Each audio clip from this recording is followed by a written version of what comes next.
கர்த்தருக்கு ஸ்தோத்திரம். கர்த்தராகிய இயேசு கிறிஸ்துவின் இன்ப நாமத்தில் இனிய வாழ்த்துக்கள்.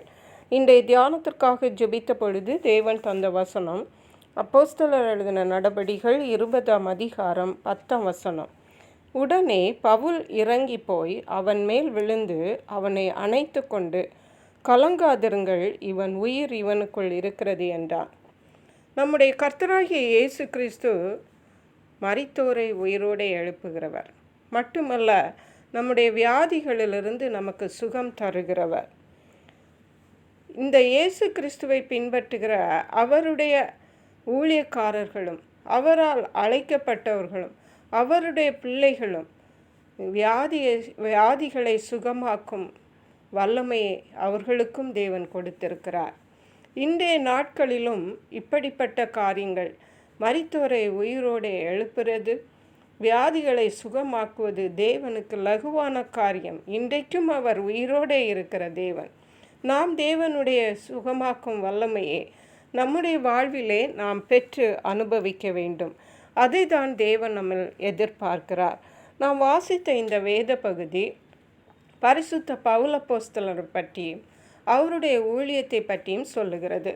ஒரு நாள் அவர் மிகுந்த நேரம், இரவு நேரமாக மறுநாள் பிரயாணப்பட வேண்டியது இருந்ததினால் மிகுந்த இரவு வெகு நேரமாக பிரசங்கித்து கொண்டிருந்த பொழுது ஐத்திகு எண்ணப்பட்ட ஒரு வாலிபன் பிரசங்கத்தை கேட்டுக்கொண்டே நன்றாக தூங்கிவிட்டான்.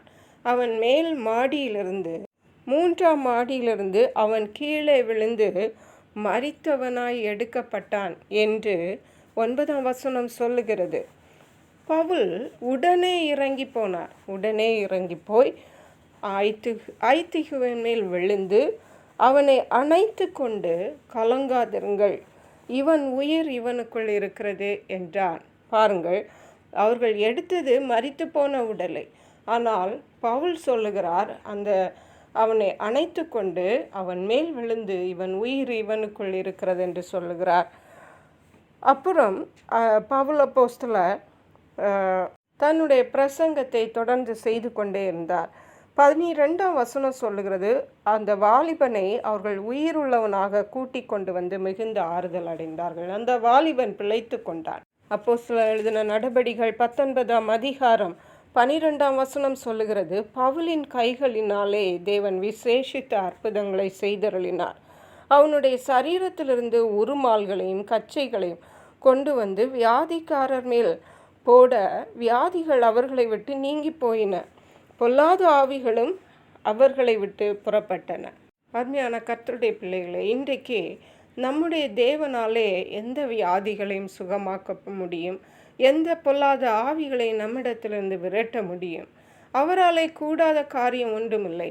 பரிசுத்த பவுல் அப்போஸ்தலர் மூலமாக செய்தது போல இன்றைக்கு தேவன் நம்மை கொண்டும் தேவனுடைய பிள்ளைகளை கொண்டும் செய்ய இன்றைக்கும் அவர் வல்லமை உள்ளவராக இருக்கிறார்.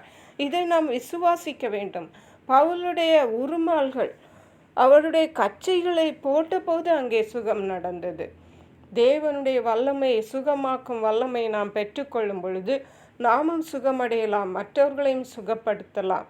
ஆகவே வெறும் பாவங்களை மன்னித்து தேவன் நம்மை அவருடைய பிள்ளைகள் ஆக்கிவிட்டார் என்று விசுவாசிக்கிறது மட்டுமல்ல, தேவனுடைய வல்லமை நம்முடைய வாழ்விலே நாம் அனுபவிக்க வேண்டும். நம்முடைய வியாதிகளுக்கு சுகத்தை தேவனிடத்திலிருந்து நாம் பெற்றுக்கொள்ள வேண்டும். நம்முடைய விசுவாசத்தை வர்த்திக்க பண்ணும்படியாக ஜெபித்து தேவனிடத்திலிருந்து சுகமாக்கி, வியாதிகளை சுகமாக்கி சுகமுள்ள வாழ்க்கையை நாம் வாழ வேண்டும். அதற்கேற்ற கிருபைகளை தேவன் நமக்கு தந்தருளுவாராக. ஜெபிப்போம். எங்களை கிருபையை நேசித்து பாதுகாத்து வழி நடத்துகிற எங்கள் அன்பின் தகப்பனே, ஆசீர்வதிக்கப்பட்ட இந்த நல்ல நாளுக்காக நன்றி. இந்த நாளிலும் பரிசுத்த பவுல் அப்போஸ்தலர் மூலமாக தேவன் செய்த அற்புதங்களை எங்களோடு பேசியிருக்கீங்கப்பா. மரித்து போன அந்த வாலிபன் ஐத்திகுவை உயிரோடு எழுப்பி இருக்கிறார். அப்படியே பவுல் அப்போஸ்தலருடைய உருமால்கள், கச்சைகளில் கூட கர்த்தருடைய சுகமாக்கும் வல்லமை இருந்து கிரியை செய்தது என்பதை நாங்கள் அறிகிறோம்.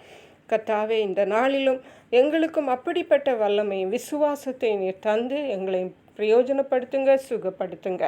அப்படியே நீர் செய்கிறபடியால் நன்றி. நன்றி பரிசுத்த ஆவியானவரே. துதி கனம் மகிமை உமக்கே செலுத்துகிறோம். மீட்பரும் இரட்சகருமாகிய இயேசு கிறிஸ்துவின் இன்ப நாமத்தில் ஜெபிக்கிறோம் எங்கள் அன்புள்ள பரமபிதாவே. ஆமென். God bless you.